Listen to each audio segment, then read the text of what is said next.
Dan doa adalah sebuah pintu yang Allah Ta'ala bukakan kepada hambanya. Allah Ta'ala berikan waktu kepada hambanya, dan Allah Ta'ala bukakan pintu kepada hambanya seluas-luasnya, hingga Allah Ta'ala berfirman, Ud'uni astajib lakum. Panggil aku jawab kalian. Panggil aku, doalah kepadaku, aku kabulkan kalian. Dalam ayat ini ada dua hal. Yang pertama adalah perintah. Yang kedua adalah jaminan dari Allah Ta'ala. Perintahnya adalah doa kepada Allah, panggil kepada Allah Ta'ala. Dan jaminannya adalah aku kabulkan kalian, dikabulkan oleh Allah Subhanahu wa Ta'ala. Karenanya itu Rasul bilang, Allah wa antum muqinun bil ijabah. Doalah kalian kepada Allah sedang kalian dalam keadaan yakin, mantap bakalan dikabulkan oleh Allah Ta'ala. Doa kita didengar oleh Allah Ta'ala. Dan sesungguhnya hajat kita dan hajat semua manusia itu semuanya kecil di mata Allah Subhanahu wa Ta'ala. Dan hajat kita, pengkabulan hajat kita dibandingkan dengan Allah Ta'ala bukakan waktu, Allah Ta'ala bukakan pintu, dan Allah Ta'ala mau mendengar suara kita dan panggilan kita dan keluhan kita, itu lebih besar daripada dikabulkannya hajat kita. Artinya dikasih waktu, diluangkan waktu, mau gobul nggak gobul tuh hajat, dikabulin atau nggak dikabulin, Allah mau dengerin kita aja udah girang banget. Allah mau nerima kita udah girang banget. Allah bukain pintu buat kita udah girang banget. Apalagi dijanjikan pengkabulan doa dari Allah Jalla Jalaluhu Ta'ala Azamatuh. Sehingga beruntung orang yang tiap saat selalu merujuk kepada Allah Ta'ala, tiap saat selalu memanggil kepada Allah Subhanahu wa Ta'ala. Kadang orang dikasih masalah, dikasih problem, dan dibikin dia doa belum dikabul-kabulin. Kenapa? Allah masih demen dengerin suaranya dia. Masih suka, masih senang, masih betah mendengarkan hamba tersebut memanggil, Ya Allah, Ya Allah, Ya Allah. Masih senang. Ada juga orang yang dia orang nggak benar, tukang maksiat, tapi doa apa aja langsung dikabulin. Kenapa? Allah enak dengan suaranya dia. Jangan manggil, udah mau apa? Kasih, yang penting jangan manggil saya. Waliyadzubillahi min dzalik. Jadi masalah dikabulkan, nggak dikabulkan itu kan bukan tugasnya kita. Itu urusannya Allah Ta'ala. Tugasnya kita manggil kepada Allah Ta'ala. Di ayat tadi ada yang jadi tugasnya kita. Tugasnya kita ud'uni, memanggil Allah, berdoa kepada Allah. Adapun astajib lakum itu bukan tugasnya kita. Jadi tugas kita panggil, kita berharap. Al-Habib Abdullah bin Ali al-Haddad beliau bilang, qad kafani ilmu rabbi min su'ali wa ikhtiyari fadu'ai wa ibtihali syahidun li biftigari falihadha sirri ad'u fi yasari wa asari ana abdun sara fakhri dimna faqri wa ittirari qad kafani ilmu rabbi min su'ali wa ikhtiyari. Doa kepada Allah Ta'ala. Rasulullah bilang dalam hadis, ad-du'a hiyal ibadah. Ad-du'a mukhul ibadah. Dalam riwayat ad-du'a hiyal ibadah. Doa itu adalah intisari ibadat. Doa itu adalah ibadat. Kita doa, nah itu ibadat. Salat ibadat, puasa ibadat, doa ibadat. Minta kepada Allah Ta'ala ada ibadat, memanggil Allah ibadat. Kemudian juga disebutkan la yaruddul qada illa du'a. Enggak ada yang bisa menolak takdir buruk kecuali doa. Dengan kita doa kepada Allah Ta'ala ditolak keburukan oleh Allah Subhanahu wa Ta'ala. Wala yazidu fil umur illa al-birr. Dan gak ada yang bisa menambah umur seseorang kecuali kalau dia bikin kebaikan. Mau panjang umur, bikin baik. Tapi kalau dia ngezalimin orang, ganggu orang, ambil haknya orang, hartanya orang, nodai kehormatan orang, gosipin orang, ngatain orang, nanti calon matinya cepat. Waliyadzubillahi min dzalik. Doa kepada Allah Subhanahu wa taala ini kerjaannya para nabi-nabi, kerjaannya para wali-wali, kerjaannya sholihin. Salat kita, salat, tahu gak salat artinya apa? As-salat ad-du'a. Salat adalah doa. Itu makna salat lugatan ad-du'a. Salat adalah doa. Ugil doa bi khair. Doa dengan kebaikan. Itu salat. Suratul Fatihah isinya apa? Isinya doa. Kita memanggil kepada Allah, memuji kepada Allah. Bismillahirrahmanirrahim. Alhamdulillahirabbil alamin. Arrahmanirrahim. Maliki yaumiddin. Iyyaka na'budu wa iyyaka nasta'in. Itu kalau kita baca itu semua, Allah Ta'ala bilang, hamidani abdi, sana alayya abdi, majjadani abdi, hambaku memujiku, hambaku mengagungkanku, hambaku memuliakanku. Tiap ayat yang kita baca direspon. Begitu kita bilang iyyaka na'budu wa iyyaka nasta'in, kepadamu lah kami beribadat dan hanya kepadamu lah kami memohon pertolongan, maka Allah Ta'ala merespon di ayat tersebut, hadza li 'abdi wa li 'abdi ma sa'al. Adapun mulai kalimat ini untuk hambaku apapun yang dia minta. Terus kita minta ihdinas siratal mustaqim siratal ladzina an'amta 'alaihim ghairil maghdubi 'alaihim waladdallin amin. Ini doa. Terus Allah Ta'ala respon, hadza li 'abdi wa li 'abdi ma sa'al. Ini untuk hambaku apapun yang dia minta aku berikan. Minta kepada Allah Ta'ala apapun, dunia atau akhirat, meminta kepada Allah. Jadi kalau kita melihat ada orang dikasih dunia, jangan kita hasud, jangan kita iri kepada orang tersebut.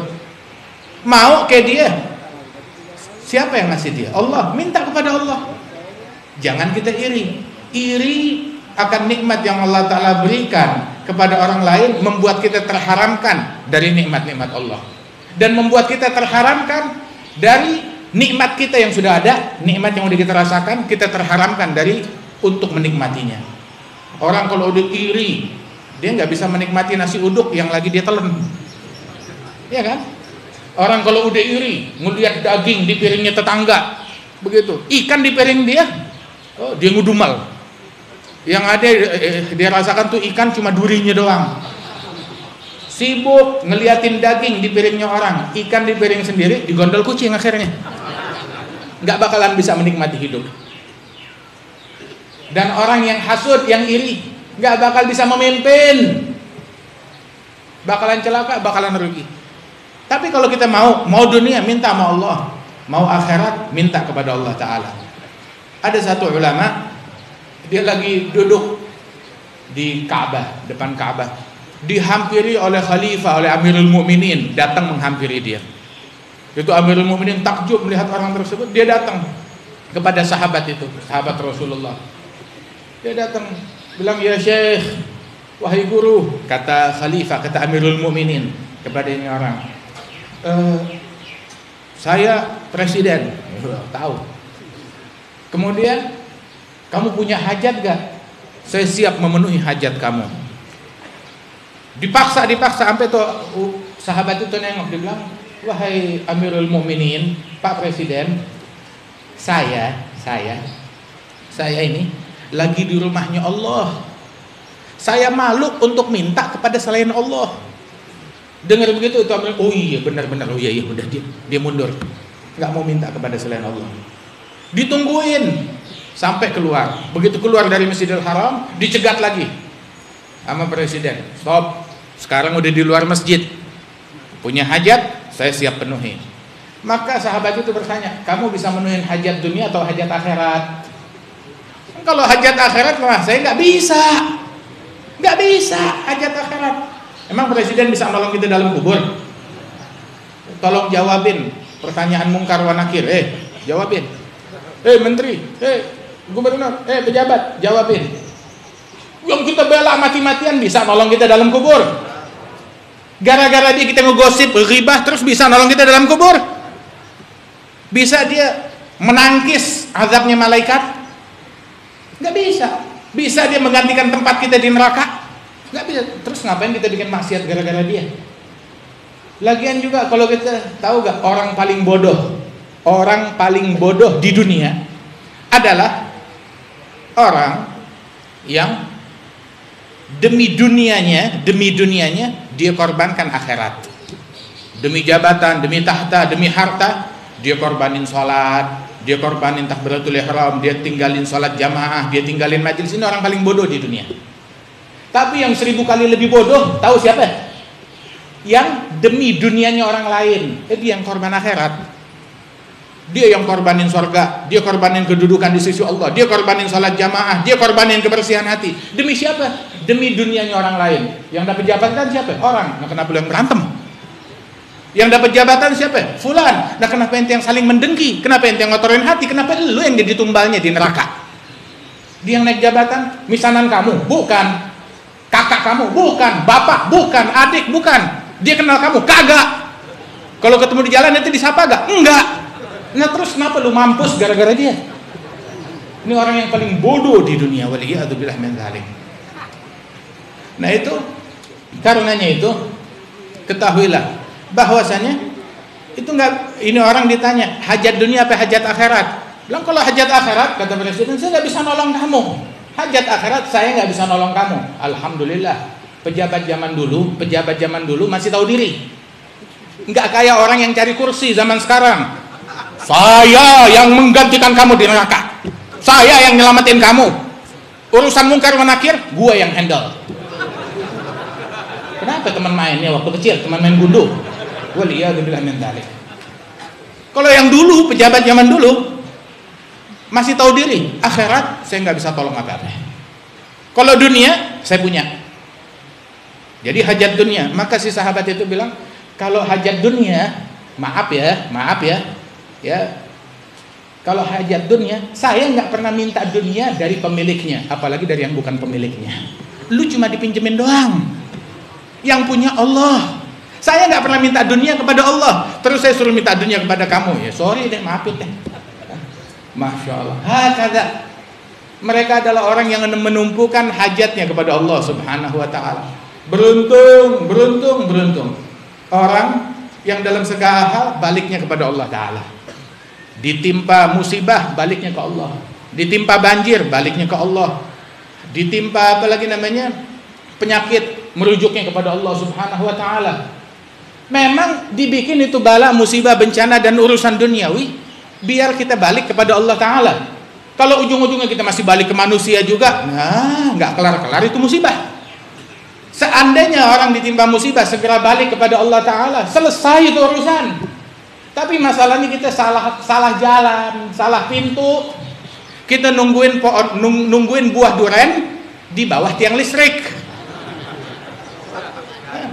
Yang ada kita kesambar sama listriknya. Nah, kita minta solusi dari orang yang nggak punya solusi. Minta kepada Allah Subhanahu wa Ta'ala. Itu baru benar. Kalau kagak, mau setahun, seabad, 1000 tahun kita duduk di bawah tiang listrik, nggak bakalan berbuah jadi duren. Waliyadzubillah min dzalik. Mau ditimpa penyakit, mau ditimpa musibah atau kebanjiran atau kebakaran, atau ada yang dipecat dari dari pekerjaannya, atau musibah naiknya harga, naiknya daging, naiknya BBM, naik ini, nunggunya di pintu Allah. Nunggunya di pintu Allah. Manusia nggak punya kuasa. Jangan salah pintu. Kalau kita nanti nunggu di pintunya Allah Ta'ala, selesai urusan. Ada lagi yang lebih simpel. Orang-orang datang ke satu ulama, ya syekh, kenapa harga daging naik? Datangnya ke ulama, harga daging naik, apa solusinya? Dibilang solusinya gampang. Arkhisu bi an la ta'kuluh. Murahkan harga daging dengan tidak memakan daging. Selesai. Lu jangan makan daging, murah udah tuh daging. Selesai. Emang kalau nggak makan daging kita mati? Ya sudah. Listrik mahal. Jangan pakai listrik. Nenek moyang kita ya 200 tahun yang lalu hidup nggak pakai listrik. Alhamdulillah keturunan sampai sekarang masih ada. Iya kan? Nabi Adam nggak ada listrik, Nabi Nuh nggak ada listrik, alhamdulillah masih hidup-hidup aja. Bayangin Nabi Nuh mengendalikan perahunya, bahteranya, semua dunia dibanjiri sama air. Dia mengendalikan perahunya itu nggak pakai BBM. Walah sebotol minyak tanah dia punya. jalan aja. Subhanallah, wa hamalnahu ala dhati alwahin wa dusur tajri bi ayunina jazaan liman kana kufir. Intinya ketok pintunya Allah Ta'ala, bangun hubungan kita dengan Allah Subhanahu wa Ta'ala. Adapun makhluk, ntar dia datang, ntar dia pergi. Kuasa bukan di tangannya mereka, di tangannya Allah Subhanahu wa Ta'ala. Jangan bosan mengetuk pintunya Allah Ta'ala. Tahu gak, gobulnya doa kita itu adalah bukan ketika duit datang, harta numpuk, bukan itu. Tapi gobulnya doa kita ketika Allah menyambut kita dengan ridhonya. Allah ridha kepada kita, itu udah pengkabulan doa yang paling besar dari Allah Subhanahu wa Ta'ala. Mudah-mudahan Allah Ta'ala berikan anugerahnya kepada kita sekalian, Allah Ta'ala berikan ridhanya kepada kita sekalian. Allahumma ja'al jam'ana hadza jam'an marhuma, tafarruqana min ba'dihi tafarruqan ma'suma, wa la taj'al fina wa la minna wa la ma'ana syaqiyan wa la mahruma. Sallallahu ala sayyidina Muhammadin nabiyil ummi wa ala alihi wasallam. Wa akhiru da'wana alhamdulillahi rabbil alamin. Assalamualaikum warahmatullahi wabarakatuh.